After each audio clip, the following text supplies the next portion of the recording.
So in this example, I thought I'd just demonstrate something that is a little bit different, but again, just more continuing on the theme of just kind of showing more simplistic ideas, but more with the idea of opening your mind up to ways to utilize Fume. So what I'm doing here is I just have a RealFlow sim, and basically it's just a quick liquid sim of of liquid pouring over this text. And what I actually want to do with this is once it's all set up, I'm going to generate my mesh and I'm going to export it into 3D Studio Max to utilize the Fume. Now there are a few crazy particles there, and I'll keep them in there just for the sake of it, or I might run a sim and get rid of them. I'll look into it. But ideally, the idea of what I want to do here is to pretend this is gasoline. So once we pour it all out, we'll throw a match on and watch the whole thing light on fire. So at this stage I can get my mesh, set it to build, and then I can go ahead and generate my mesh, and I'll load it into Max. Alright, so what I thought would be a funny exercise is like talking a bit about using other types of sources to actually create your effects. And something that's really cool that so far I haven't really seen anyone do, I've been wanting to do for a long time, but again, finding time is the hard thing. And that is, what if we want to have like, gasoline being poured somewhere and we light that on fire? And something like that could be really interesting. Now you can take this a step further and make a Molotov cocktail like smash out everywhere, and that'd be something really cool. In this case, I've just done a quick sim where we have this RealFlow sim of liquid pouring down over the object. And what I want to do is actually treat this liquid as an actual fume effect source. And that way we can actually emit from this liquid to generate our effect. So as we can see, this is the simulation. We go as liquid, it's dripping down everywhere. I've made it a little viscous, and I've also added a bit of friction and other stuff to it, purely to keep it fairly contained in this big puddle, rather than like spreading out forever, because I want to fit this inside of a fume container. So it's pretty straightforward. Here we can see we have our emitter, and what I'll do first is I'm just going to go to the last frame so we can see kind of the maximum area that's taking up. And I'm going to create a fume container. Let's do this in the top viewport and make it simple. Alright, so there we go. And we do have some extra bits over here, but what I actually intend to do is I'm going to throw fire down onto this source and let the whole thing catch on fire. So I'm not too worried about bits over here because they'll never, or at least I don't think they'll ever actually get lit on fire. Now, I've created roughly the dimensions I want. What I'll always do is I'll lower this a little bit so it's got a bit of room to breathe, technically. And, of course, I'm not going to light all this on fire at first. I want to find an area to kind of get, build my fire look and everything. So initially, I'm going to create a simple source, position it here, and let's just do a few things. In the modifier panel, I'll make this kind of a bit smaller, and I'll scale this down so it's flatter. And I'll position this on the ground. So I just want to use this as my test bed to kind of figure out the look of my flame before we apply it everywhere. Alright, so once I've done that, the other thing I'll do is I'll scroll down and get direction, and I'm going to change my unit scale to generic units. Alright, so now with my direction I'm going to set that at 0.1, which is the same as if I was using an object source, because its extra value is 0.1. Alright, and with my liquid sim, I'm going to hide that for the time being. I'm going to select my container. I'm going to still keep my container big, but I'll set the sensitivity to be quite strong. That way it's going to tighten in around my flames. My dynamic grid is quite small. So I'm going to need to bump the resolution up a fair bit for this to happen. Set an output path. Alright, so set one there. At least right now I'm not going to worry about any smoke, so I'll turn that off.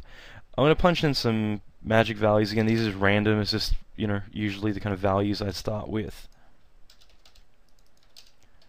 Let's see, give it a lot of vorticity, lower the burn rate, give it a bit of randomness, expansion, yada yada yada. Alright, object source, I'm going to go and add in my emitter, and then we can run the sim, and let's just see what our dimensions look like. So it's roughly, I'll let this get a bit bigger. But roughly our dimensions aren't bad. It'll be something we can kind of work with. Alright, so here's my emitter. I get some fire.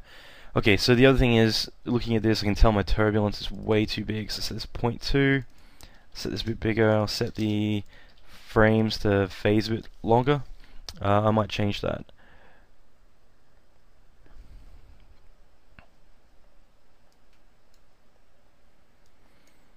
Alright, so this is looking good so far. Cancel, go to a new frame. Let's just pump up the color so we can see us a bit better. So obviously the radial value is pretty big considering the scale. Not a problem. I think the fire is pretty good. Let's see it. Okay, so it's a little big. What I'll do is I'll go to sim, temperature buoyancy, put that to about 0.6 so it lowers how quickly it raises up. And I'll set my burn rate to 23 and I'll lower my expansion 1.2. And that way it's just going to burn out quicker and not expand as much. I'm just going to throw in like a random color. So load. Alright, and let's try this for a color. Alright, so something like that works out pretty well.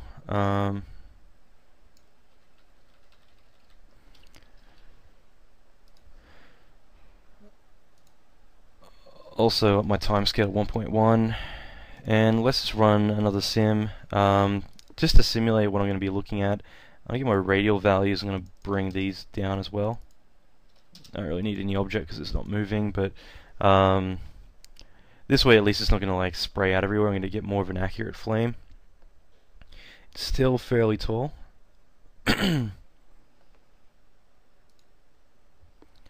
So I might get my burn rate, bring that to 30, and I'll get my buoyancy, bring that to 0.3.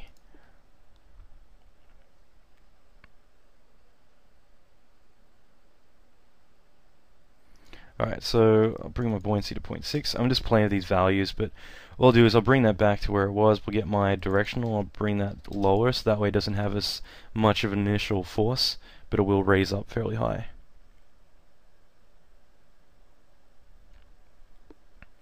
So essentially by bring my buoyancy back up, I want it to raise up high, but I still want to have it shooting out with that force that it had before. So this kind of works out well. I like the overall shape. I think it'll do for what we're doing. Now that I look at the time scale, I might bring down a little bit to 0.68. Let's try that.